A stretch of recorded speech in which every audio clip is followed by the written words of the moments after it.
Right. Hello, citizens of the Nigelverse. It's Nigel once again, and it's been a little while, a lot longer than I anticipated it being, but we are back.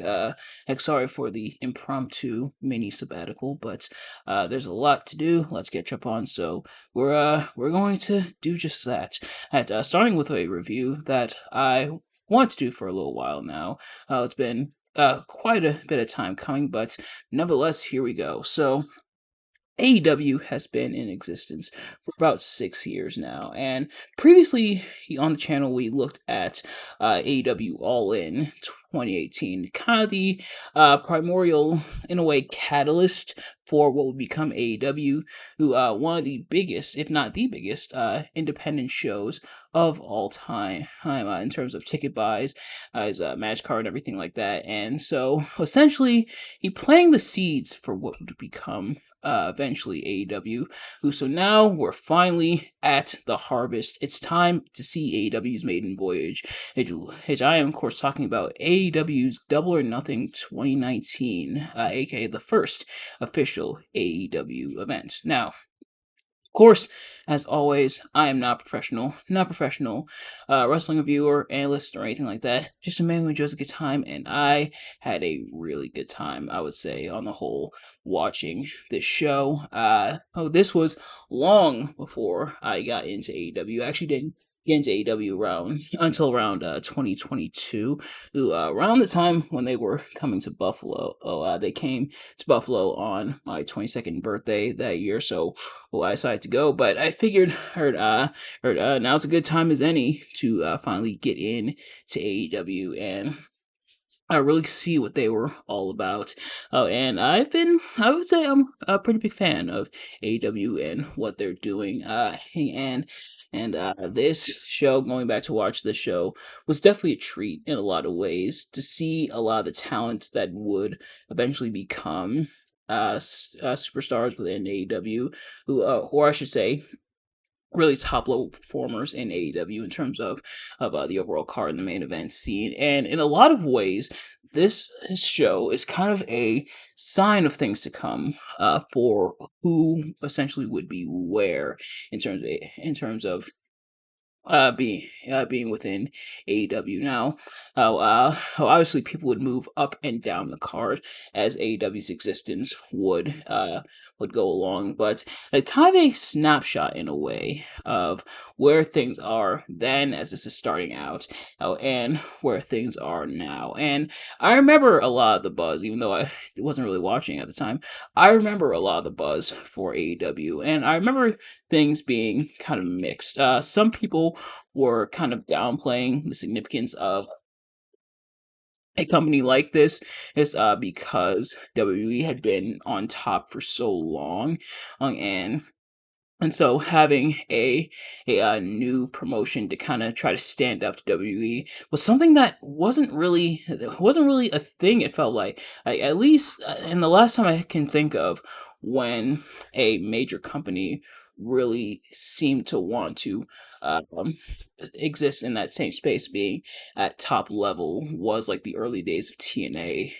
But eventually, now there were other companies that kind of endeavored to do just that, but AEW, who seemed to really want to take it to WWE. And lo and behold, 6 years later, AEW still going strong. It's had its rough patches, it's had its hiccups over the years, but AEW is still going strong. So going back to watch the inaugural show here is kind of cool and interesting to see where we were then versus where we are now. Oh, and I'm glad that I would say overall I'm glad to have gone back and seen what things were like back then, and also thinking about landscape of pro wrestling as a whole back then, especially on the WWE side, because of course, been a lifelong WWE fan. I remember for this year, 2019 WWE, and I will say AEW picked the perfect time to come up on the scene because 2019 might be, I'd argue 2019 was probably one of WWE's worst years ever. Now, I know a lot of people complain about a lot of stuff WWE is doing or has done this year, present year 2020 2025. But please, by all means, go back and watch if you can stomach it. Go back and watch a lot of what was going on in WWE in 2019. It wasn't all terrible, just like most of it was. Like, especially around this time of May of 2019, at this point, Seth Rollins was still, I believe he hadn't quite lost the Universal Championship just yet. I think he was still Universal Champion at this time. I don't think he quite lost it to Brock Lesnar just yet, because Brock Lesnar cashed in at Extreme Rules. Let me see what when Extreme Rules was. Okay, so Extreme Rules wasn't until July of 2019, but not Cody. Seth was in the middle of a not great Universal title run. And was busy pissing people off by comparing his bank account to that of Will Ospreay's, which got him some extra flack. Roman was kind of in a pointless rivalry. I think this was still when he was in the rivalry with Shane McMahon before he would transition into the rivalry with Baron Corbin. And Kofi as WWE champion was not as good as it could have or should have been for as much hype as it had gotten going into yeah, so things WWE kind of not great. Like viewership was at like an all-time low. People were not invested in the product at all. Oh yeah, just a bad time for WWE at this time. So AEW showing up, I think right place, right time. Not to mention having not just a really awesome roster at the time, but also having that new, exciting, fresh feel that a lot of people felt was kind of lacking.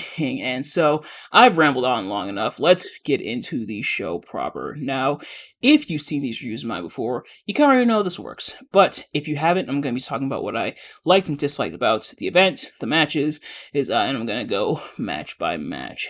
And seeing the presentation for this inaugural show, it makes sense, Double or Nothing being being a gambling term, but also to signify AEW's second pay per view. But that was kind of obvious. But also I should mention in this and all other AEW shows, up until or at least Double or Nothing, I should say. This and all of Double or Nothings up until this year, present day this year, or it took place in Las Vegas, Nevada, more specifically Paradise, Nevada. But that would be the tradition, and it would take place during the Memorial Day weekend. Up until this year, here excuse me, gee, I wonder why.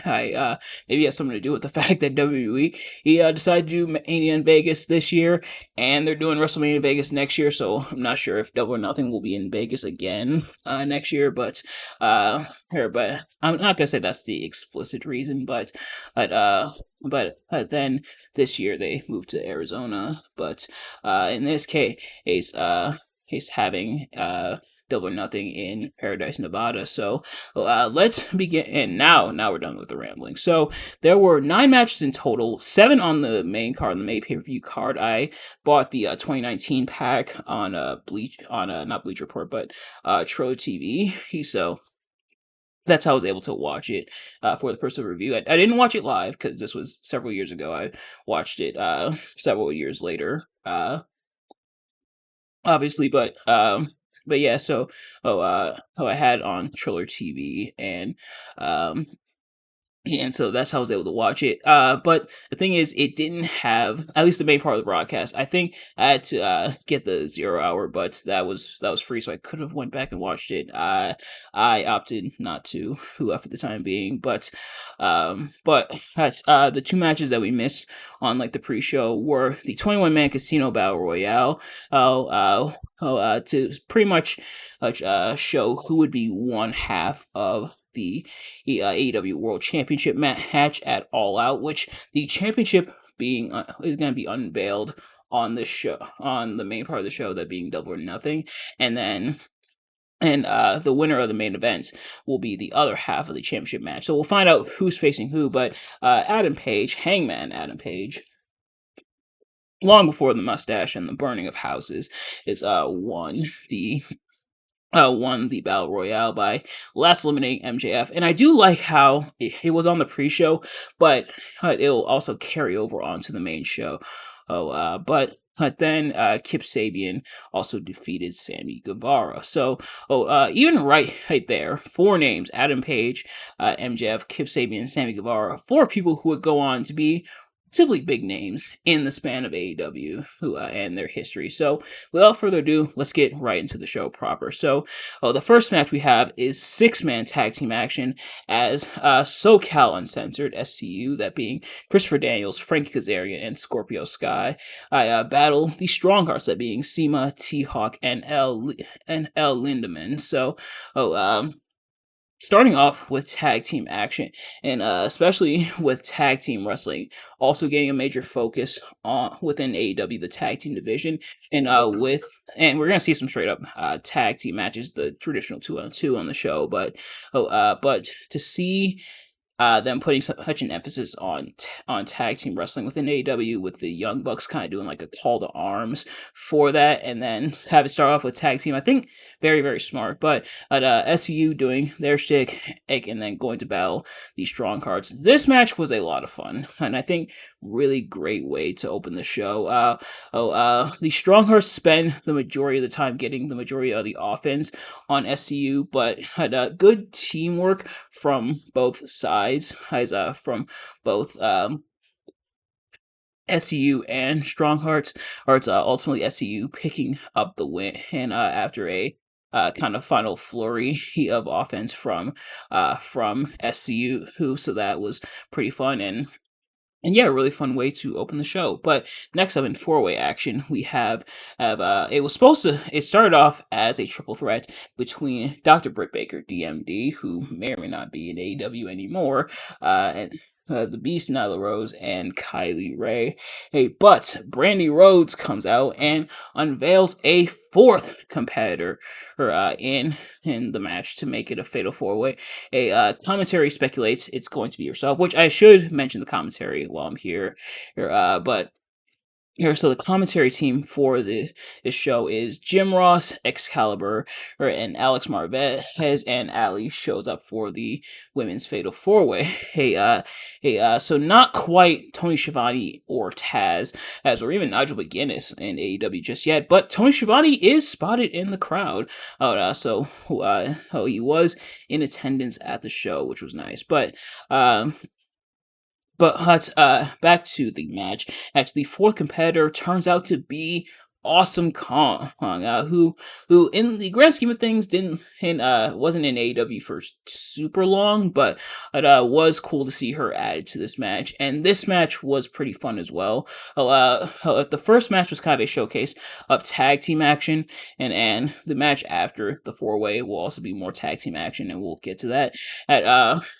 This match, that's also a showcase of women's action, and they're also putting quite an emphasis on women's action. It's not the last time on the show, but this one, this four way was pretty fun. We got some spots with all four ladies.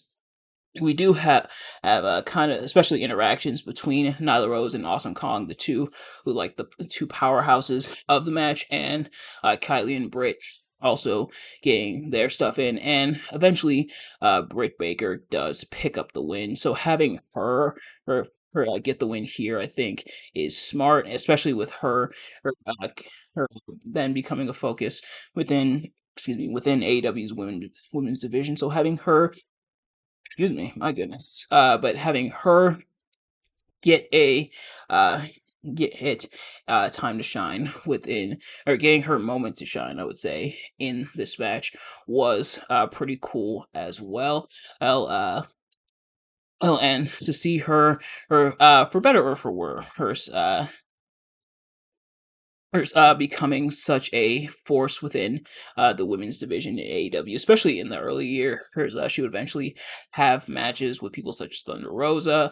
Wouldn't be the inaugural women's champion, but to see her get this moment here before eventually being a major part of the women's division was pretty cool. but next up, we have in tag team action best friends, that being Chuck Taylor and Trent Beretta, not quite joined by Orange Cassidy just yet, battling Angelico and Jack Evans. So, best friends and wanting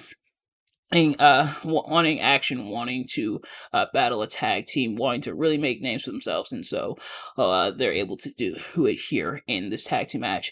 And this match was a lot of fun. And you're gonna hear me say that a lot throughout the course of the review because as the show, a lot of stuff on the show was a lot of fun. But seeing the action between both sides, admittedly not super familiar with Angelico or Jack Evans. I'm a bit more familiar with Trent Beretta and Chuck Taylor, but to see both teams absolutely kill it here was awesome to see, and eventually, best friends do pick up the win. They do kind of show respect. They want the handshake. That being Angelico and Jack Evans, but best friends, of course, you gotta hug. You gotta give the people what they want. So eventually, they are going to oblige. But that and but then who shows up but Evil Uno and Stu Great Hasten and a bunch of creepers, the Dark Order, show up. And this was the early days of Dark Order, right when they sucked. So, I forgot it was this show that actually had the Dark Order on it, but the Dark Order do show up. They do attack all four guys. They make a makeshift throne of sorts with for Evil Uno and Stu Grayson, and yeah. So that segment was pretty rough. That segment would be heavily memed upon for a while, and the Dark Order would eventually add more members. They would add like Alex Reynolds, John Silver. They would add Alan Angels, Preston Vance. They would eventually add Cole Cabana as well. But the Dark Order in the early days of AEW, who kind of rough getting out of the gate, they wouldn't really become super interesting as a team or a faction until Brody Lee showed up as the Exalted One. Of course, R.I.P. Mr. Brody Lee. But yeah, I kind of remember the early days, at least through online chatter and everything, and some like the clips and stuff like that on social media of the Dark Order. And oh boy, it was some rough early times, some growing pains, if you will. But otherwise, what a way to make a statement, you know. Getting this big moment on pay per view to really establish the Dark Order, or it would be a little bit before, or they really kicked into that next gear, and they've kind of credited Brody Lee for really helping out and make the Dark Order story and the Dark Order team more interesting, and of course Dark Order leaning very much into like Scientology and stuff like that, but that's not a discussion I'm going to have. But yeah, so there was that match and then that interference, and I will say props to AEW for making kind of a storyline about a lot of the whiffed punches is from a couple of the creepers. There's two, I believe it was when they were wailing on Best Friends, and you can see the obvious misses that people were pointing out like crazy on social media, but wait for them to spin it into a storyline there. I will also say that early look for Evil Uno with like the open vest and like the weird looking mask and the yellow and everything. No, thank you. I'm glad he changed it up. Not to body shame or anything, but glad he definitely changed up the look. And the purple suits the Dark Order much better than the yellow, at least in my opinion.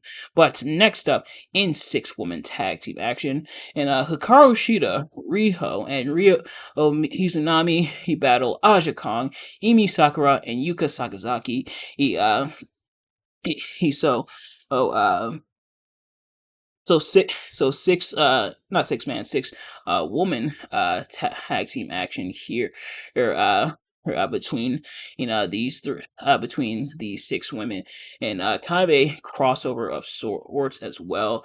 And especially when it comes to Riho and Hikaru Shida with them, getting even more focus within AEW's women division. It was cool to see them, and eventually Hikaru, Riho, and Rio picking up the win for their team. So pretty cool in that regards. But next up, the moment I'm sure most, if not all of you, have been waiting for: brother versus brother, as Cody Rhodes battles Dustin Rhodes. So, the story of Cody and Dustin being so intertwined for so many years now through WWE and now into AEW has been an interesting, fascinating one. And they're kind of painting this as kind of era versus era, with Dustin representing more of the old guard, more like Attitude Era and everything. And I don't think they outright state it, but they kind of like heavily imply it. I think they might outright say it once or twice, but Dustin represents that. Cody representing more the newer generation, the newer era. Uh, when it comes to that, had Cody going to essentially old Yeller, Dustin, and his brother, and Cody operating as a heel this time around. Heel Cody, he has always been. Cody does. I do prefer face Cody, but he also, I think, in my opinion, does really well as a heel. So Cody playing the heel in within the confines of this match. But now that that's out of the way, it's time to get this out of the way. Hey, there's actually a couple things I want to mention when it comes to the entrances, mainly on Cody's side. For starters, let's talk about the throne. And yep, Cody shows up a throne with a cross on it. I wonder who that's a reference to. It's that shows up on the stage. They go to the ring, and Brandy pulls out a hammer, hands it to Cody, and Cody smashes the throne. It gives a loud explosion, and then he makes his way down to the ring, and that moment has been and played, memed so much in history, especially up to this point. It's not as much nowadays, but I remember everybody was talking about that moment, and Cody, he really sticking it to Triple H, sticking it to WWE, and all that. And it's a moment that does get a little awkward in a couple years when Cody finds his way back to WWE. And I remember a lot of people saying, "Oh, Cody's gonna get buried because of that moment, and he broke the throne. He's gonna get buried. He'd now WWE and AEW taking shots at each other is nothing new, but this was one of like the biggest shots that AEW would give to WWE several times throughout their run but especially here with the throne being broken there. Or like I said, a little awkward in terms of hindsight. I kind of get it because Triple H also kind of represents the old guard in a way, the Attitude Era, stuff like that. But yeah, it does have that awkward element to it, that awkward air to it. And so, a lot of people felt like when Cody would be back in WWE, they memed that quite a bit, and said Cody would be buried because of it. Thankfully, that turned out not to be the case. But yeah, could you imagine? And Triple H even spoke about that, saying, kind of implying he would probably do something similar, and that was to make a statement, and that I can respect. The other thing I have to bring up, man, it's not even the last time I'll say it on this show, but when it comes to entrance themes, man, it's weird to hear Cody's theme without people doing the whoa chant and along with it. That wouldn't really become a thing or stick until a little bit later into his run in AEW, and now obviously it's done a lot more in WWE, but and now it's at the point in WWE where they sing along to the whole theme song, uh, but it's yeah, now that that's out of the way, let's get into the match, which definitely a very, very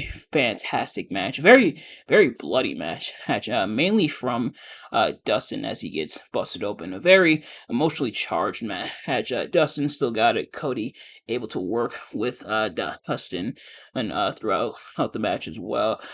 Just a very hard hitting, and really fun, very brutal match between the two. It's not a match that has like a bunch of weapons or weapon spots or anything. There is like interference from Brandy and from Cody, who does expose like turnbuckle and everything.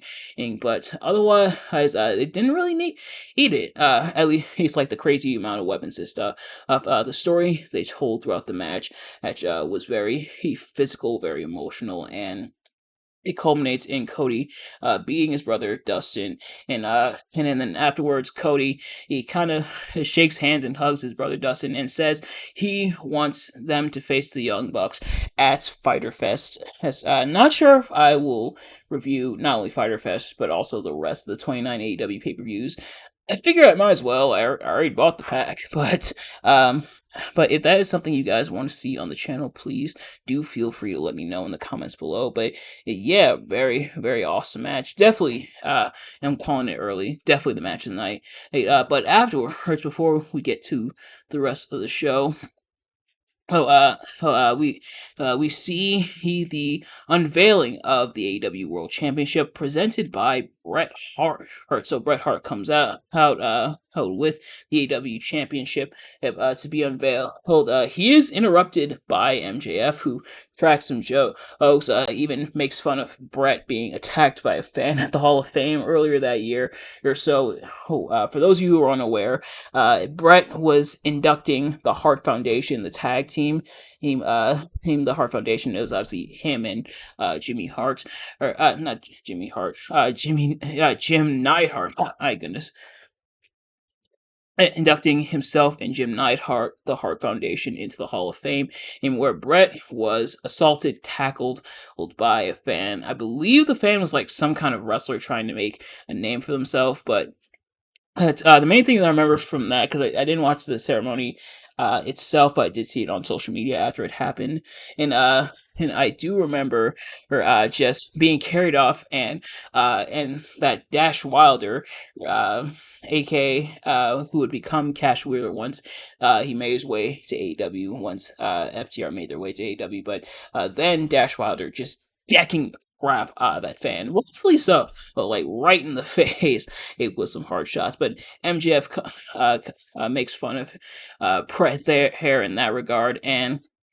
it was that moment where a lot of people felt that they really established MJF as being this major star of AEW, if it wasn't into the fact that he was the opening match at All in 2018, or the fact that he was the last eliminated in the Casino Battle Royale on the pre-show for the show. It was definitely this moment, kind of cutting this promo on Brett getting a lot of that heat and everything, that really helped establish MJF even more as this major star in AEW. But eventually he's confronted first by Hangman Page, and then by Jungle Boy.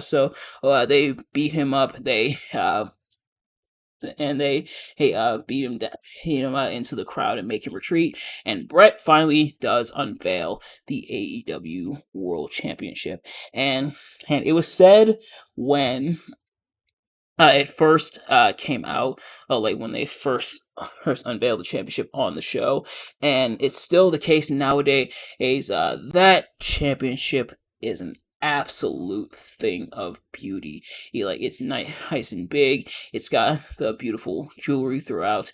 The AW logo is kept kind of small to a minimum. That title is just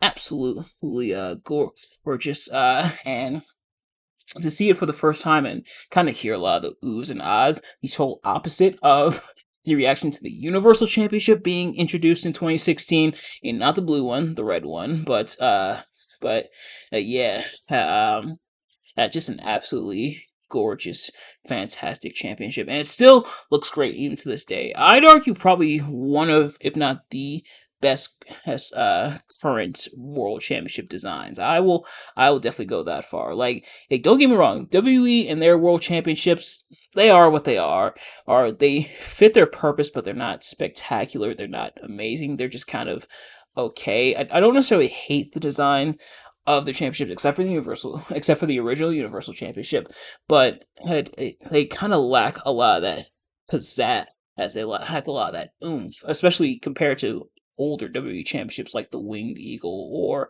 the Big Eagle or even like the Undisputed Championship. But that AEW World Championship was and still is, excuse me, was and still is an absolute thing of beauty. And I will absolutely stand by that hat, and I will, I will die on that hill that the AW World Championship is fantastic. It was fantastic then. It's even more fantastic now. And so, who will be the AW World Champion? We will find out. Oh, if and when we get to All Out that year, honestly, I might do hit. I might pepper them in throughout the years, but uh, uh, um, but yeah, uh, I absolutely love that championship. But now that I'm done gushing about the championship, it's time to move on to, ironically enough, another championship match. As this time, the AAA World Tag Team Championships are on the line as the Young Bucks defend. That being Matt and Nick Jackson, long before they would become the heel EVPs, battle the Lucha Brothers, which is Ray Fenix and Pentagon Jr. I forgot he was still called Pentagon Jr. at this point in time. But eventually would be just be called like Penta Zero M, and Penta Zero Miedo, Penta Oscuro.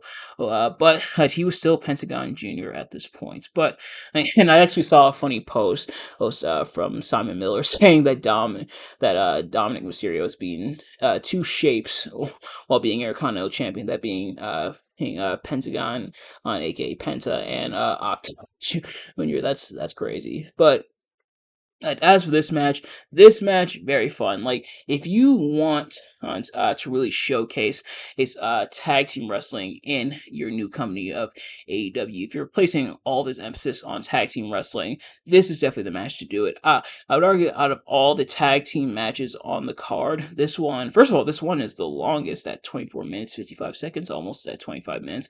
But this one is also the best. That's just a lot of fun on fast-paced action between the two teams. A lot of kind of near falls, close calls, but this match was a lot of fun, and I absolutely loved this The Young Bucks eventually picking up the win and retaining the AAA Tag Team titles, but yeah, very fun match. And last certainly not least, to figure out who will face Adam Page to become the inaugural AEW World Champion at All Out, Chris Jericho battles Kenny Omega. So, oh, back when people still liked Chris Jericho, at least kinda, but but also seeing any kind of the entrance of like the old school Jericho, especially like the with the light up jacket and everything, and on the show was also pretty cool. Well, and Chris Jericho coming out, people not singing along with his theme song yet, which of course is Judas by Fozzy. People not singing along just yet, and it's kind of weird. First Cody and then Jericho. This was, I guess, before they caught on that hey, we can sing along to this, but but as for this match very fun between these two.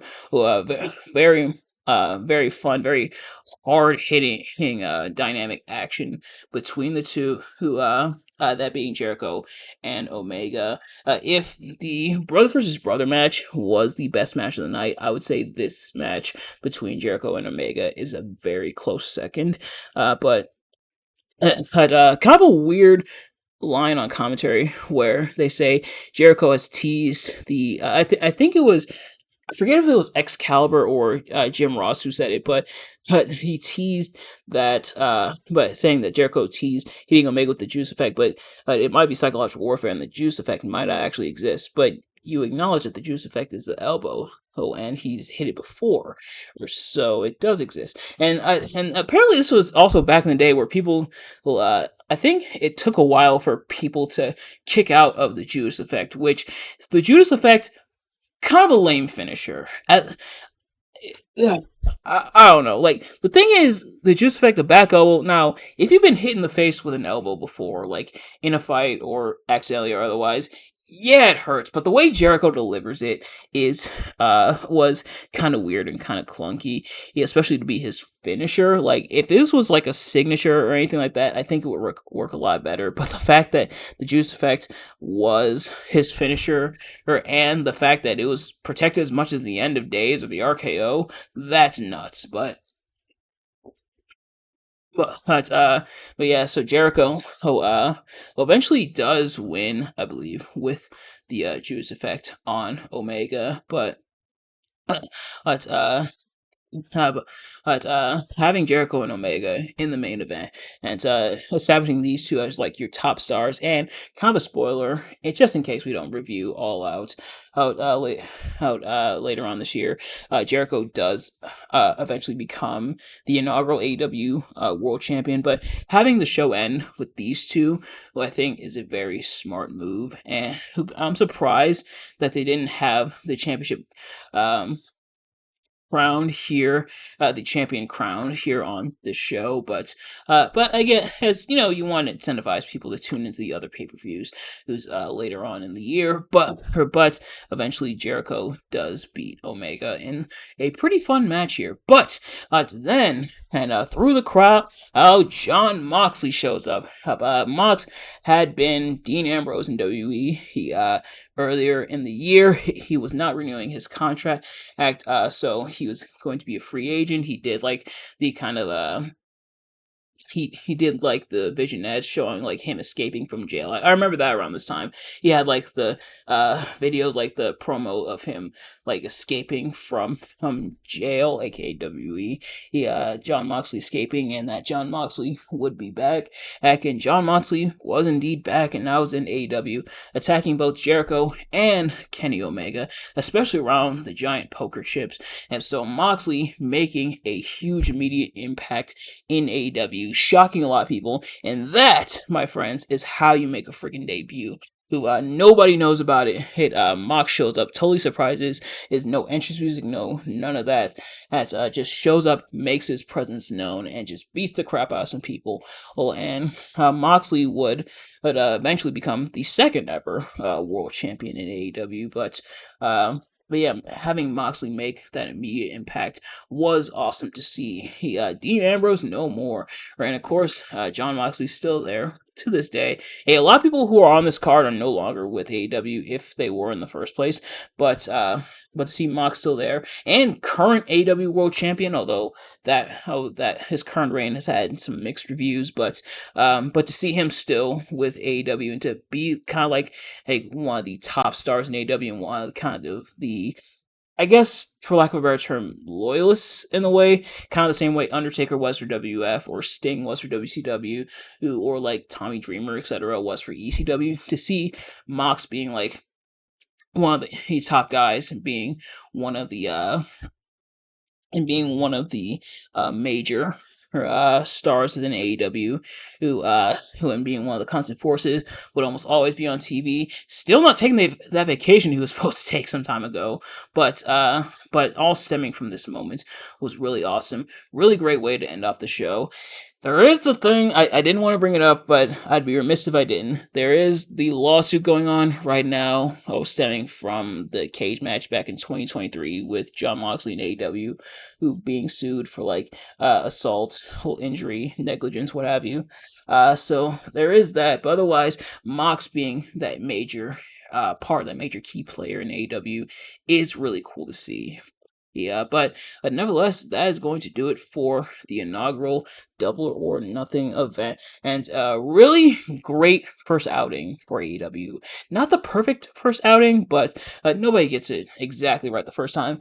But I would say a very, very damn good first outing for AEW, who in this maiden voyage and having this first show for AEW. If I had to pick my favorite, least favorite, slash strongest and weakest match of the night, for the strongest, definitely Definitely brother versus brother. Like I said, the main event is a very close second, but definitely Cody versus Dustin.